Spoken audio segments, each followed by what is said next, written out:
producers, and Nadi, this is not your question, but I'd like to ask this because I mean, it's not very conventional for a person to first do a DAW and then go to instruments.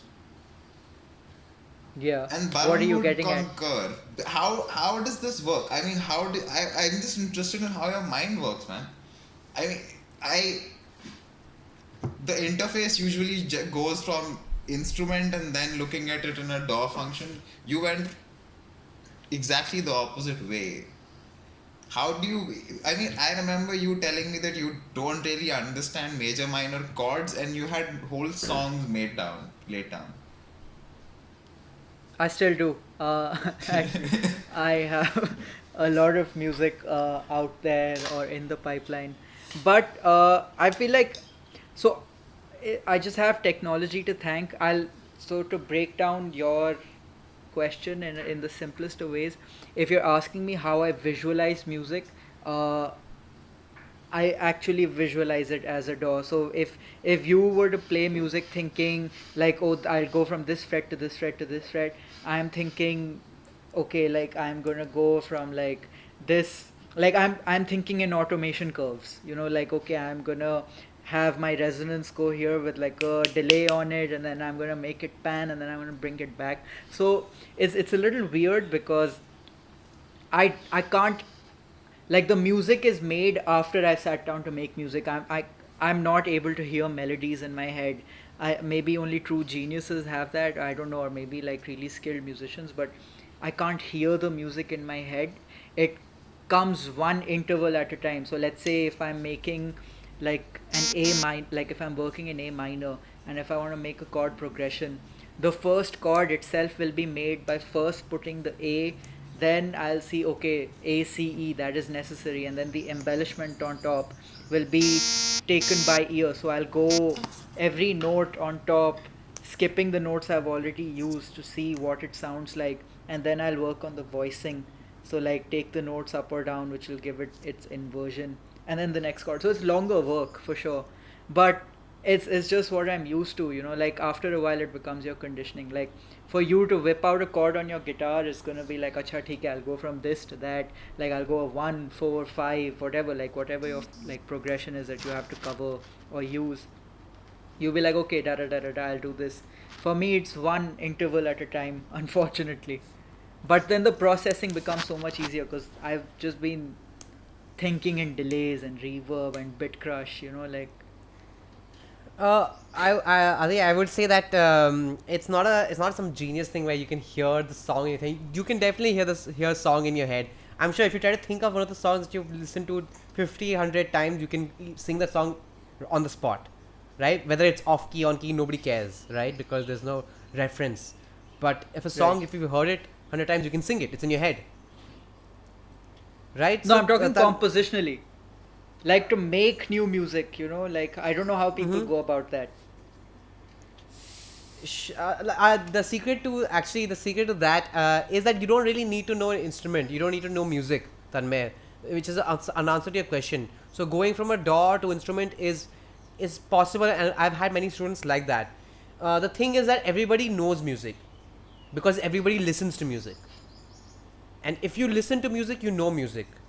You just don't know the theoretical aspect of it and how it works.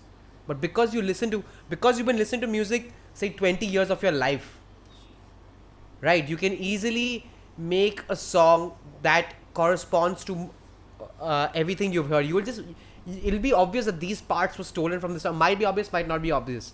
That it's been influenced by these other artists and songs.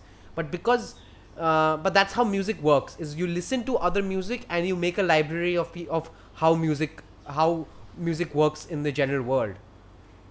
And so you don't really need to know, oh, my A minor is ACE. You can just be like, that chord was this, it sounds like this. I just find the note. Obviously, it's tedious because you have to find it, you have to figure it out on your own. It's better for your ears like that, of course. Ears will get way more trained. But you don't need to know, you don't even need to be able to hear melodies. You just need to be like, oh, that melody in that song sounded amazing. I will try to copy something like that into this.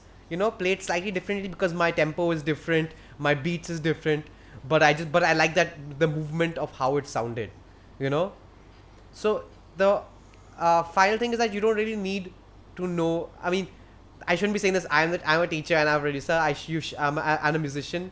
So I shouldn't be saying But it. the But truth of it is, yeah, you don't need it to say a 15, 16-year-old, right? Had, like we were discussing earlier, made their first song, especially in synthwave and vaporwave, where you don't actually need to know your scales or anything, right? Because you're talking about more sounds and the rhythmic sounds, right? I might be wrong. Not because, at all. No. Sorry. No? But I feel like no. So I know where you're coming from. It's because the whole disposable music thing, that today there's just so much trash out there. In a synthwave yeah. template that you'll buy it. But essentially, synthwave, vaporwave aside. Now, if you put that aside, synthwave, because the sounds are so cookie cutter and so simple, the genius of it does lie in its compositional techniques. So like if you take a simple melody, like if you have an eighth note melody, like an arpeggio going up and down, and then you replicate that sound and play it in half the time, and replicate the same sound and play it in double time, and you align them together and take the LCM, which will make a whole sequence. Sorry, I also think in math sometimes. So like if you make them fit together, it creates a beautiful sort of sonic landscape full of melodies which work with each other, playing the same thing in and out. But then now you don't need And- to know what you have played and what you have put together, right? You don't need to know the theory of it. You've just done it and you've kind of reduced the time, increased the time, and just put it together. You get what and then you get what I'm compose saying? on top of that also ना ऐसा एक Fair enough, तीन yeah, melody you से गाना compose- थोड़ा ना बनेगा.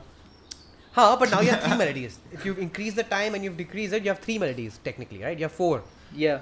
But Three, anyway, so like I was saying, like if there's a 15, 16-year-old and they start like this, then they can easily have an album, and then when they start making another album, then they can start be like, okay, I did this, was cool, but because now I know a little bit more about music, maybe they're 17, 18 now, and they started learning the guitar. Oh, they can do a little bit more to that album differently, they can start putting in a little bit of theory.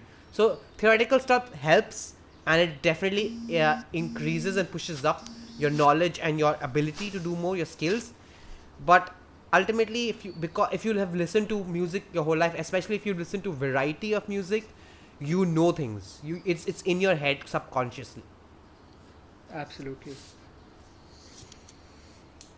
all right. Thanks a lot, guys. Varun, you made us wake up so early, man.